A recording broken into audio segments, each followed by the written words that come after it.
Film शुरू होते ही कोरा इस फिल्म की मेन एक्ट्रेस को दिखाता जो गेहूं की खेती करने के लिए जुताई करती। उसके बाद सब पार्टी करते जिससे ये पता चलता गांव वाले खुशहाल जीवन जी रहे हैं। और अगले सुबह जब ये गेहूं की बुआई करती तब मदर वर्ल्ड का वारशिप आ जाता। तब गुनार गांव के मुखिया से बहस करता कि हम इनसे अनाज बेचकर अच्छा खासा मुनाफा कमा सकते हैं। कोरा कहती दोस्ती नाम का शब्द इनके डिक्शनरी में नहीं है, वे सिर्फ लोगों को मारते हैं, गुलाम बनाते हैं और ग्रहों को बर्बाद कर देते हैं। मुखिया कहता गुनार ने पिछली बार मदर वर्ल्ड के बागियों को अनाज बेचा था इसलिए वह यहाँ पर आ गए। उसके बाद इसका शिप लैंड होता तो इस फिल्म का main villain admiral Atticus snowball बड़ी प्यार से मुखिया से पेश आता, खुशी खुशी इनके अनाज के बारे में बात करता और अपने बागियों के बारे में भी बताता। फिर अनाज की मांग करता तो मुखिया साफ मना कर देता कि हमारे यहाँ बहुत मुश्किल से अनाज पैदा होता है। और फिर गुनार से बात करता जिसके रेख देख में गाँव का फसल रहता है। ये लालच में आकर एडमिरल से सौदा करने की कोशिश करता। तभी एडमिरल मुखिया को झूठ बोलने के कारण मार देता और नया फसल होने तक अपने आदमी और एक रोबोट को छोड़ देता। इन सभी एडमिरल के आदमियों में सिर्फ सिपाही एरिस और रोबोट ही सही होते, बाकी सभी लोग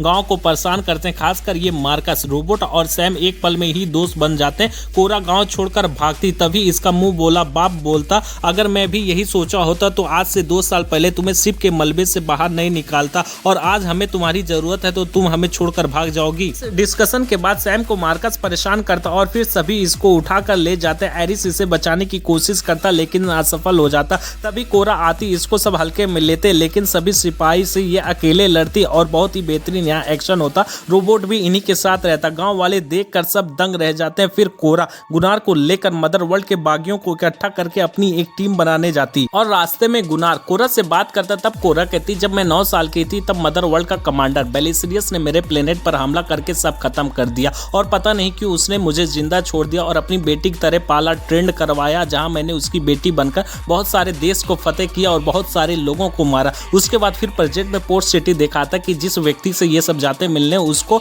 एडमिरल एटिकस का आदमी उठा कर ले जाता। उसके बाद गुनार और कोरा जनरल टाइटस और लेविटिकन्स की बातें करते तभी एक बंदा आकर गुनार को परेशान करता। तब कोरा सभी को मारती। यहाँ एक बेहतरीन एक्शन होता। तब एक अजीब बंदा टाइटस का लोकेशन पोलेक्स प्लेनेट पर बताता। यहीं पर इनकी मुलाकात काई से होती जो कुछ पैसों के लिए इनकी मदद करने के लिए एग्री हो जाता और फिर अपनी शिप से पोलेक्स जनरल टाइटस के पास जाने से पहले न्यू वोडी प्लेनेट पर लेकर जाता तरक के पास, क्योंकि तरक भी मदर वर्ल्ड के खिलाफ रहता। तभी तरक यहाँ अपने मालिक से छुटकारा पाने के लिए एक शर्त पर इस जीव को काबू करता। ये थोड़ा सा सीन बहुत ही बेहतरीन तरीके से दिखाया जिसे देखकर आपको मजा आ जाएगा। इसके बाद तरक अपने मालिक से आजाद होकर कोरा के साथ कोम्बेल्ट प्लेनेट पर जाता जहाँ काई नेमिसिस से इन्हें मिलाता जो एक बच्ची को बचाने के लिए इस कॉकरोच जैसे जीव से लड़ती। यहाँ पर भी एक बेहतरीन तलवारबाजी और नेमेसिस का एक्शन देखने को मिलेगा। फिर सभी लोग शिप से पोलेक्स प्लेनेट जनरल टाइटस के पास जाने के लिए निकल जाते। तब कोरा आगे की कहानी गुनार से बताती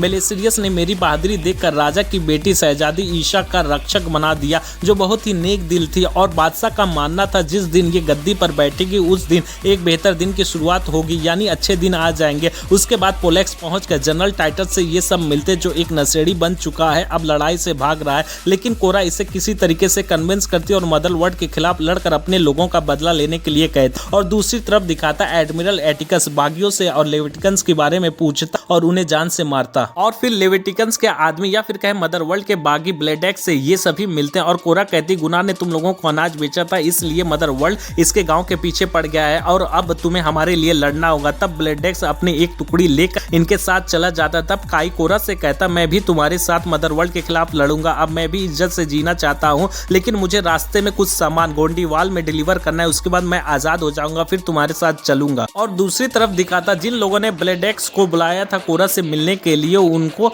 और उनके प्लेनेट को एडमिरल एटिकस खत्म कर देता और फिर गोंडीवाल पहुंच कर ये सब सामान डिलीवर करते हैं। तभी काई इन्हें धोखा दे देता और ये सभी लोग बंदी बना लिए जाते। तब पता चलता काई शुरू से ही पैसों के लिए एडमिरल एटिकस के लिए काम करता था और सभी बागियों को एक साथ पकड़ने के लिए ये इसका प्लान था। एडमिरल एटिकस भी यहाँ पर आ जाता। गुनार अपनी चतुराई से कोरा को किसी तरीके से खोल देता। फिर कोरा सभी से लड़ते हुए बाकी सभी को खोल देती और सब मिलकर यहाँ एक एक्शन करते जो कि बहुत ही अच्छा ये सारा क्लाइमेक्स का एक्शन दिखाया गया है। और फिर लड़ते हुए ब्लेडेक्स से मर जाता और Korra hand to hand admiral Atticus से लड़ती जो बहुत ही टफ फाइट दिखाया है। एडमिरल को किसी तरीके से नीचे गिरा देती और फिर ये सभी अपने टीम के साथ गुनार के प्लेनेट उसके गांव चले जाते हैं और दूसरी तरफ बेलिसियस के आदमी एडमिरल को उठाकर ले जाते हैं जो अधमरा पड़ा रहता है। और तब बेलिसियस के एंट्री होती जो एडमिरल को एक और मौका देता कोरा को जिंदा पकड़ने के लिए, क्योंकि ये कोरा को अपनी बेटी मानता। यहाँ पर आपको बेलेसियस की टेक्नोलॉजी और ताकत का अंदाजा हो जाएगा और यहीं पर एक